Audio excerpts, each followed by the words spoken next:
abituriyentlər, bugünkü dərsimizdə termodinamikanın birinci qanunu ilk hissəyə aid nümunə testlərinin izahına baxacağıq. Birinci sualımızdan başlayaq. Cismi təşkil edən zərərçəkən hərəkət və qarşıq təsir enerjilərinin cəmi necə adlanır? Bu, daxili enerjinin düsturudur. Kinetik və potensial enerjilərin cəmidir. Daxili enerji doğru cavabımız C variantıdır. 300 Kelvin temperatur 3 mol 1 atom ideal qazın daxili enerjisi nə qədərdir? İdeal qazın daxili enerjisinin düsturu 2-dən 3 nRT-dir. O da bərabərdir. 2-dən 3 vurulsun 3 vurulsun R-imiz 8-dir, T-imiz də 300-dür.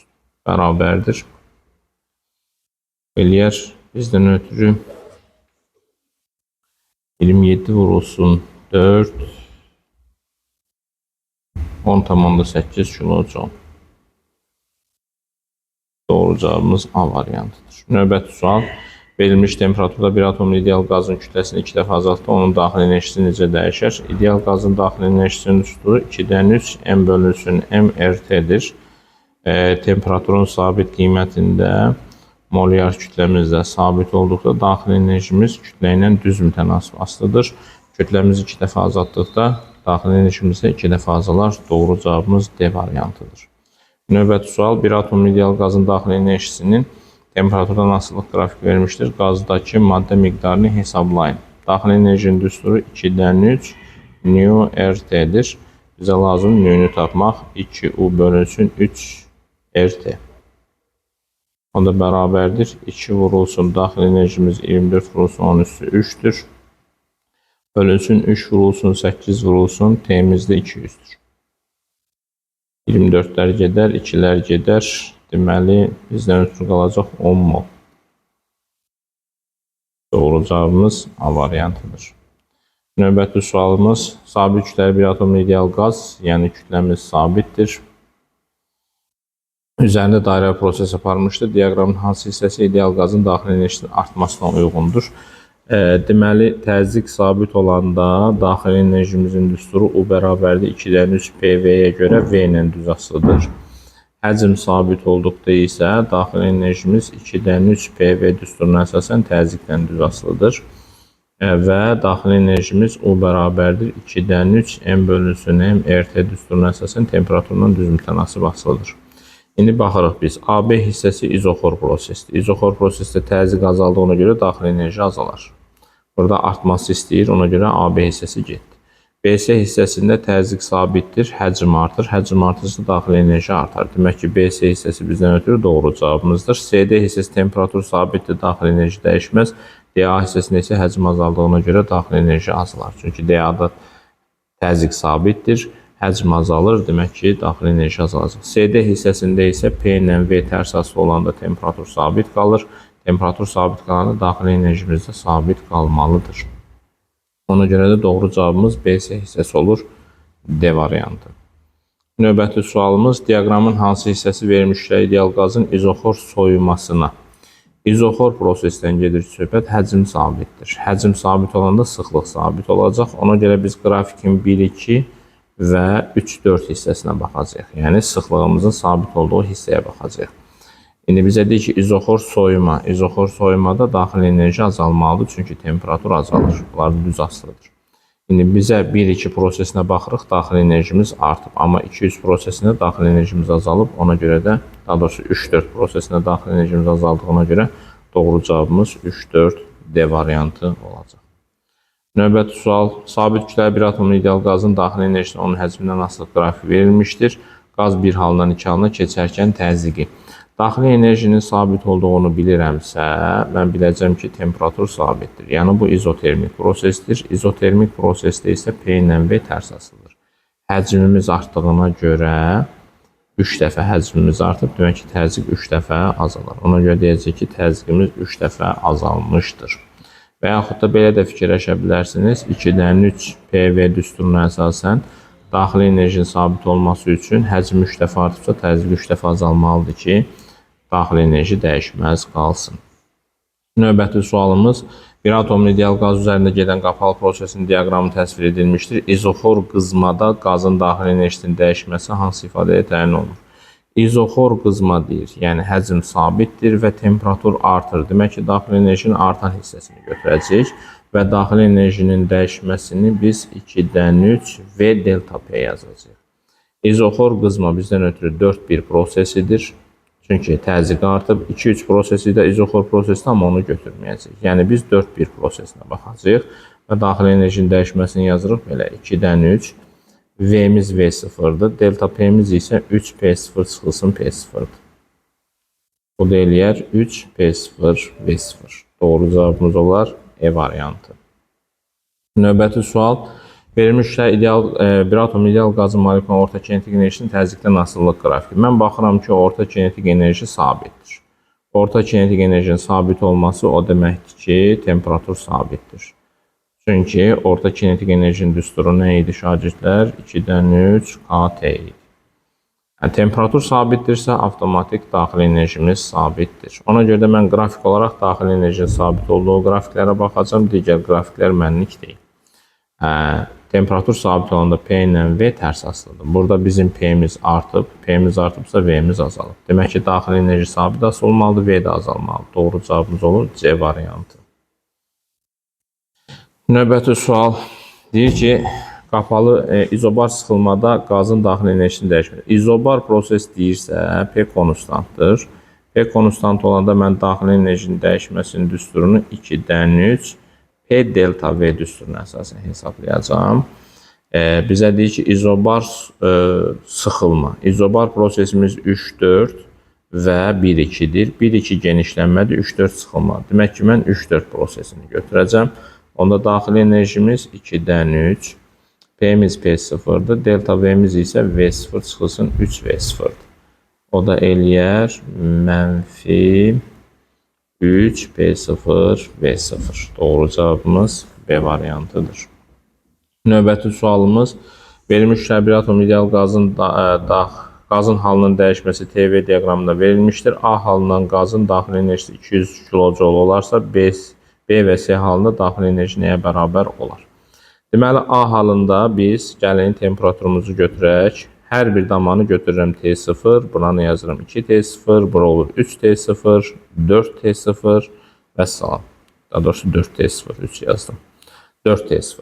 İndi baxıram. Bizim başlanğıcında temperaturumuz T0 idi. Və T0'dan B nöqtəsinə gəldik. B nöqtəsində, bax A nöqtəsində temperaturumuz 2T0'dır. B nöqtəsində isə temperaturumuz 4T0'dır. Yəni, temperatur 2 dəfə artıb.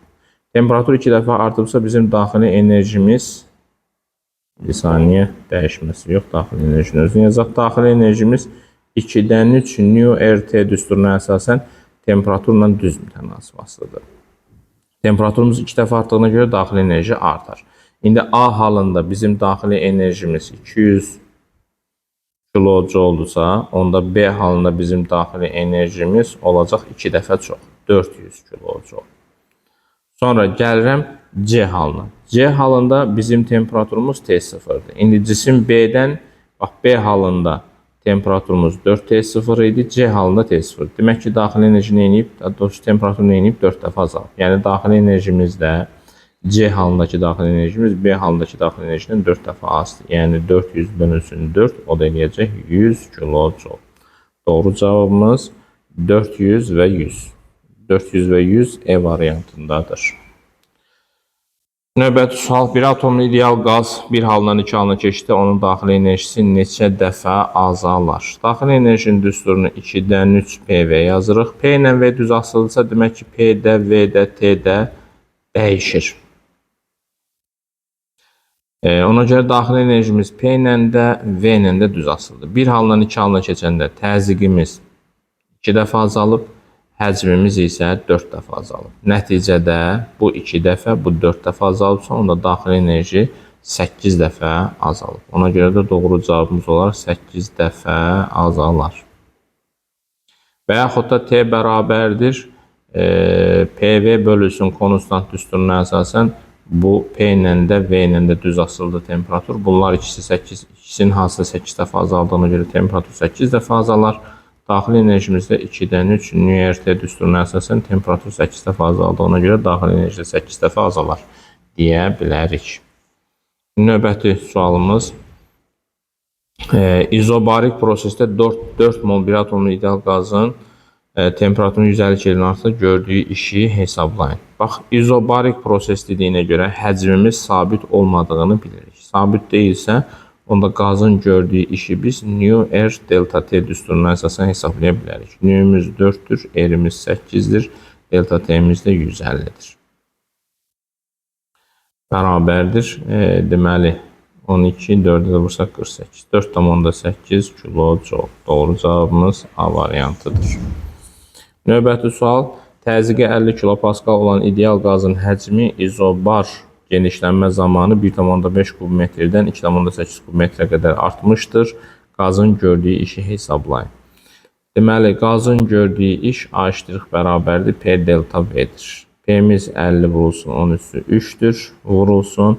Delta V'miz də 2,8 çıxılsın 1,5'dir. O da eləyəcək neçə? 1,3, 5'e də vursaq 6,5, 65 kilojoule olacaq. Doğru cavabımız. Növbəti sual. Verilmiş ideal qaz üzərində qapalı proses aparılmışdır. Diaqramın hansı hissəsi xarici qüvvələrin qaz üzərində müsbət iş görməsinə uyğundur? Xarici qüvvələrin müsbət iş görməsi üçün onda qaz mənfi iş görməlidir. Qazın mənfi iş görməsi üçün həcm azalmalıdır. Biz həcmin azaldığı hissəyə baxacağıq. 3, 4 olacaq. Doğru cavabımız C variantı. Deyir ki, xarici qüvvələr qaz üzərində iş görmür. İş görməməsi üçün həcm sabit olması lazımdır. Həcmin sabit olması üçün P ilə T düz asılı olmalıdır. Biz baxırıq AB hissəsi və CD hissəsi həcm sabitdir. Çünki P ilə T düz asılıdır. Ona görə AB və CD olacaq. Doğru cavabımız A variantı. Verilmiş ideal qaz üzərində qapalı proses təsvir edilmişdir. Diaqramın hansı hissəsi xarici qüvvələrin qaz üzərində müsbət iş görməsinə uyğundur? Deməli, şagirdlər, AB hissəsində həcm sabitdir. V bərabərdir konstantdır. Yəni, AB hissəsində nə qaz iş görür, nə də xarici qüvvələr iş görür. İndi bizə xarici qüvvələrin qaz üzərində müsbət iş görməsi, yəni həcmin azaldığı hissəyə baxmalıyıq. BS hissəsində temperatur artır, izobar prosesdir. Bax, BS hissəsi izobar prosesdir. İzobar prosesdə temperatur artdığı üçün həcm artar. Həcm artarsa qaz müsbət iş görər, xarici qüvvələr mənfi iş görər. Ona görə BS hissəsi işimizə yaramadı, AB hissəsi işimizə yaramadı. Gəlin, indi baxaq şagirdlər. Bax, C nöqtəsindən, C nöqtəsi bu düz mütənasibliyin üstündədir, D nöqtəsi bu düz mütənasibliyin üstündədir. Artıq bura C-dirsə, burada C-dir. Ona görə də D-dən C-yə gələndə temperatur azaldığı üçün həcm azalır. Yəni CD prosesində bizim həcmimiz neyləmişdir? Azalmışdır. Həcm azaldığına görə qaz mənfi iş görmüşdür, xarici qüvvələr müsbət iş görmüşdür. Ona görə də bizim doğru cavablardan biri CD hissəsidir. DA hissəsində də təzyiq sabitdir. DA hissəsində təzyiq sabitdir. Temperatur azaldığı üçün həcm azalmışdır. Ona görə də bizim doğru cavabımız CD və DA hissəsidir. Doğru cavab, bir dəqiqə, şagirdlər, C-dən D-yə gəldikdə, C-dən D-yə gəldikdə, üzr istəyirəm şagirdlər, burada mən DA götürdüm bu xəttə görə. Amma bizə C-dən D-yə getmişik, yəni belə getmişik. CD prosesində C-dən D-yə gələndə, C-dən D-yə gələndə həcm artır. Həcm artır, ona görə də qaz müsbət iş görür, xarici qüvvələr mənfi iş görür. Ona görə də doğru cavabımız sadəcə DA hissəsi olacaq, həcmin azaldığı hissə. Doğru cavab D variantıdır. 23-cü sualda da deyir ki, iş görmür. İş görmür. Biz gördük ki, C-dən D-yə gələndə həcm artdı. Ona görə burada iş var. Ona görə iş sadəcə həcmin sabit olduğu yerdə yoxdur. Həcm sabit olması üçün P ilə T düz asılı olmalıdır. PT düz mütənasibliyi sadəcə AB hissəsində var. Ona görə AB hissəsində qaz iş görmür, xarici qüvvələr iş görmür. Doğru cavabımız yalnız AB olacaq. Sonra gəldik 27-ci suala. Diaqramın hansı hissəsinə uyğun prosesdə verilmiş ideal qazın gördüyü iş sıfıra bərabərdir? İdeal qazın gördüyü işin sıfıra bərabər olması üçün həcm sabit olmalıdır. Həcmin sabit olması üçün sıxlıq sabit olmalıdır. Sıxlığın da sabit olduğu 1-2 prosesi var. Ona görə doğru cavabımız 1-2 prosesi olacaq. Sonra gəldik 32-ci suala. Gördüyü işi hesablayın. Bax, bu qrafikin altında qalan fiqurun sahəsi, yəni trapeziyanın sahəsi A = bərabərdir. Trapesiyanın oturacaqlarından biri 6-dır. Üstə gəlsin, digəri 8-dir. Bölünsün 2. Vurulsun. Hündürlüyümüz də 2 ilə 6-nın arasıdır 4. Bu da eləyəcək 28 kilo çox. Doğru cavabımız D variantıdır. 33-cü sual. Bax, qrafikimizin 1, 2 və 3, 4 hissəsində iş görülmüş. İş sadəcə 2, 3 hissəsində görülür. Bax, 1, 2 və 3, 4-də həcm sabitdir. Həcmimiz sabit olduğuna görə qaz iş görmür. Ona görə də sadəcə 2, 3 hissəsində iş görülür. 2, 3 hissəsində. O isə bizdən ötürü A-eşitlik bərabərdir P delta V'dir. O da bərabərdir. P'miz 2, P0'dır. Vurulsun. Delta V'miz də V0'dır. Doğru cavabımız olacaq 2P0, V0, A variantı. 36-cı sualda P'nin V'dən asılılıq qrafikində qazın gördüyü iş S fiqurdur. Yəni fiqurun sahəsi. Bu üçbucağın sahəsi, bu üçbucağın sahəsi. Bizə A1 bölünsün A2'ni istəyir. Bərabərdir. Birinci üçbucağın sahəsi katetlərdən biri 2'dir, biri 3'dür. S1'imiz olacaq 2 vur 3 bölü 2 eləyəcək 3. S2'miz isə katetlərdən biri 4'dür, biri 3'dür. 4 vur 3 bölünsün 2 eləyəcək 6. Buna görə 3 bölü 6 olacaq 2'də 1. Doğru cavabımız B variantıdır. Növbəti sualımız bizə deyir ki, ümumi ABCD hissəsi, DA hissəsində görülən işimiz hesablayın deyir. AB hissəsində görülən işi bizə verib A. İndi şahidlər, mən burada nə edirəm? DA hissəsi ilə BC hissəsinə baxsaq, BC keçinə baxsaq, burada həcm sabitdir. Həcm sabit olduğuna görə burada iş görülmüş. İş görülür A' AB'də. Bunu bizə A verib. Bir də iş görülür A' CD'də. İndi gəlin baxaq. Mən işin düsturunu yazacağım. New R delta T. İndi gəlin baxaq. A'dan B'ye gələndə V ilə T düz asılıdır. Bura T0'dırsa onda bura nə olur? 0,5 T0 olur. Onda A' AB hissəsindəki düsturumuz New R delta T'dir. O da bərabərdir. New R vurulsun delta T'miz T0 çıxılsın 0,5 T0 olacaq 0,5 T0. Yəni 0,5 New R T0 bizdən ötürü A'ya bərabərdir. Yəni biz bunu belə yaza bilərik. Nu RT0 ifadəsi 2A'dır. Bunu qoyduq kənara. İndi gəlirəm A' CD'yə. A' CD'də nu R delta T'dir. O da bərabərdir. Nu R vurulsun delta T'miz 1,5 T0 çıxılsın 3 T0'dir. Eləyəcək 1,5 T0 çıxılsın 3 T0. Bu da məndən ötürü olur. Mənfi 1,5 nu R T0. Nu R T0 nə idi? 2A idi. Onda düsturumuz olacaq mənfi 3A. İndi bizim ümumi hissədə görülən işi istəyir. O da A üstə gəlinsin mənfi 3A. Eləyəcək cavabımız mənfi 2A. Doğru cavab B variantıdır. Joule bölünsün, kilogram vurulsun Kelvin.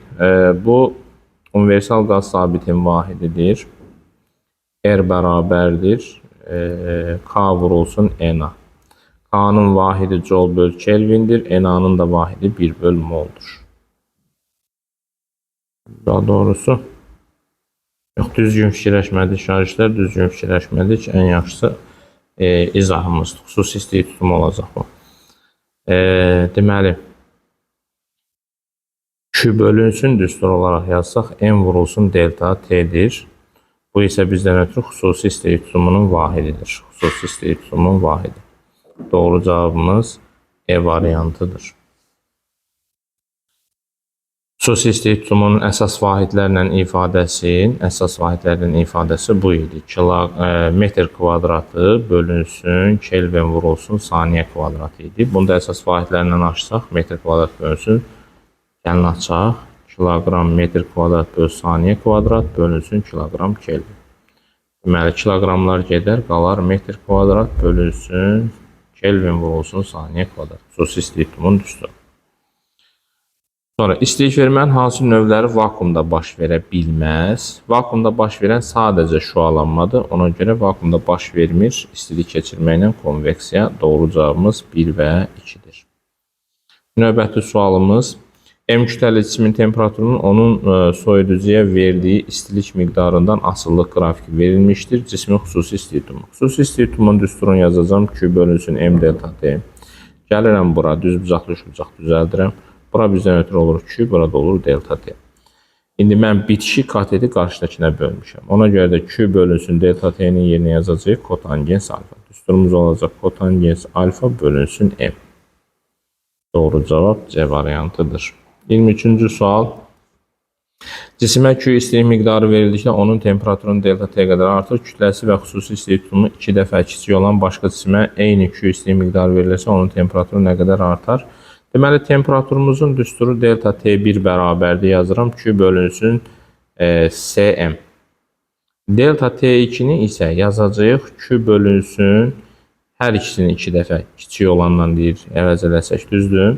Yəni C bölü 2, M bölü 2. O da olacaq 4Q bölünsün Cm. Yəni bizdən ötürü bu oldu 4 delta T. Buna delta T desək, bu oldu 4 delta T. Nə qədər artar deyirsə, qədər artar əslində bizdən ötürü olmalıdır. 4 delta T çıxılsın delta T, yəni 3 delta T olmalıdır. 3 delta T qədər artar olmalıdır cavabımız. Dəfə ilə soruşsa da 4 dəfə artardı. Yəni olar 4 delta T. İndi nə qədər artar cavabına uyğun deyil əslində. Yəni son temperaturumuz nə olar? 4 delta T olması lazımdır. Amma nə qədər artar deyirsə, o 3 delta T qədər artar olmalıdır. Yəni bunu dəfəyə görə fikirləşib A variantını qaralayıram burada. Amma normal cavabımız 3 delta T olmalıdır. Çünki nə qədər artar deyir. Ona görə sondan başlanğıcı çıxmamız lazımdır. 3 delta T qədər artar olacaq cavabımız. M kütləli mayını 1 saat qızdırdıqda temperatur 20 dərəcə Selsi artır. Başlanğıc temperatur 30 dərəcə Selsi olan 2M kütləli eyni maddə, eyni mayı eyni qızdırıcı ilə 1 saat qızdırıldıqda son temperaturu neçə dərəcə Selsi olar? Deməli, biz delta T'nin düsturuna baxaq. Delta T'miz Q bölünsün Cm'dir. Yəni delta T eyni maddə olduğuna görə C sabit, Q sabit, eyni qızdırıcıdan gedir söhbət. Delta T'miz M-dən tərs asılıdır. İndi biz 1 saat ərzində 20 dərəcə Selsi artırsa, 2M kütləlinin temperaturu 10 dərəcə Selsi artacaq. Ona görə başlanğıc temperaturumuz 30 dərəcə Selsidirsə, onun 1 saat ərzində temperaturu T bərabərdir 30 üstə gələnsin 10 dərəcə Selsi olacaq. O da olacaq 40 dərəcə Selsi.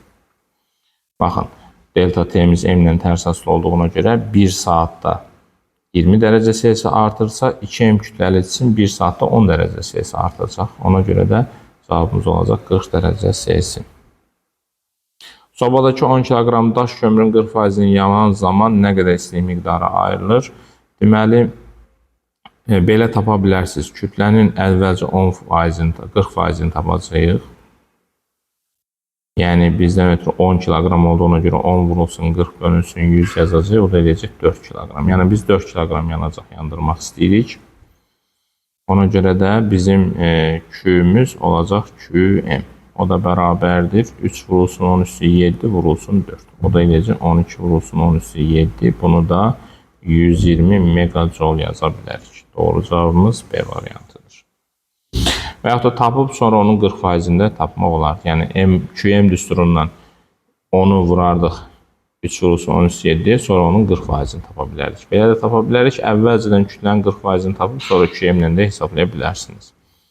30 dərəcə Selsi temperaturlu 2 kg suyu 80 dərəcə Selsi temperaturlu 3 kg su ilə qarışdırdıqda qərarlaşmış temperaturu hesablayın. Qərarlaşmış temperaturumuz eyni maddə üçün M1T1 üstəgəl M2T2 bölünsün M1 plus M2 düsturu ilə hesablanır. O da bərabərdir.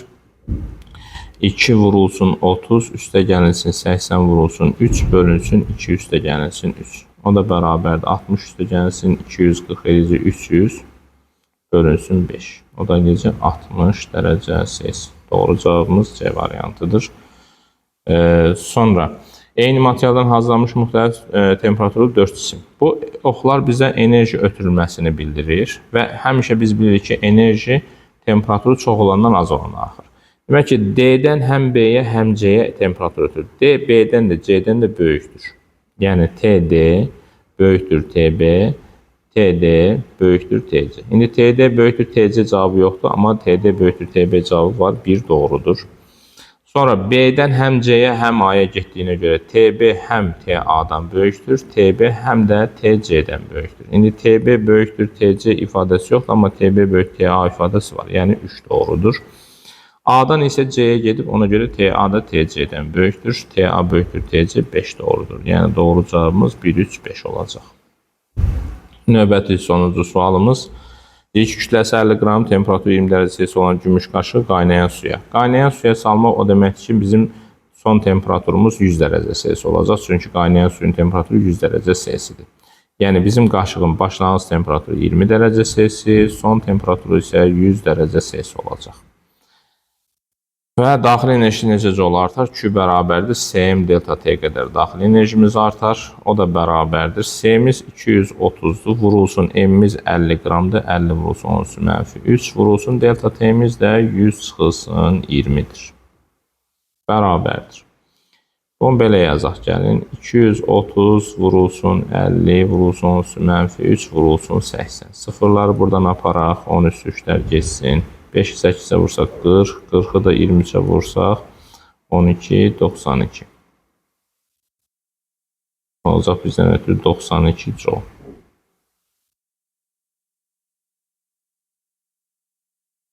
...92 yox, 920. Çünki bu 5-8'e vuranda 40 eder. 920 joule artar. Doğru cavabımız 920'dir. Bu qədər şagirdlər, kanalımıza abunə olmağı unutmayın. Bəyənin, paylaşın. Yenə də təkrar deyirəm, şərh bölməsində sizə lazım olan, həll edə bilmədiyiniz sualların nömrəsini qeyd edə bilərsiniz ki, mən də vaxt etdikcə həmən sualların izahını buradan paylaşa bilərəm. Sağ olun, təşəkkür.